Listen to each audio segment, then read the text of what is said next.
বিপদে পড়ে আইতেছে। মায়ের বিয়া দিছি এটা তো জানোই, রোজা এসে পড়ছে, এখন তো কয়টা ইফতার পাঠাইতে হয়।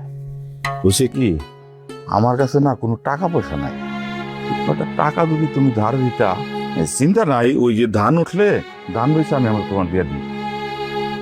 টাকা কত টাকা লাগবো? এই ধরো 1000-5,000 দাও। এত টাকার ইফতার দিবা? আরে সমাজ মাইনা দিতে হয় সেটা আমি জানি, তোমার সমর্থ অনুযায়ী তো দিবা, এর চেয়ে বেশি দেওয়ার দরকার কি? ভাই, মায়া বিয়া দিলে তো দায়িত্ব শেষ হয়ে যায় না।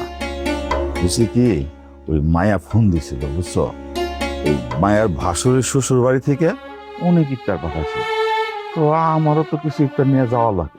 আর শাহানার তো বুঝতে হইব যে গরিব পরিবার, টাকা পয়সা নাই, আর তুই যখন এত রাইতে আমার কাছে টাকা লাগে আইসস, হাজার হানে কাইসা নিয়ে যাইস, আর তোর যে ইফতার দিতে হইব এমন তো কোনো কথা নাই।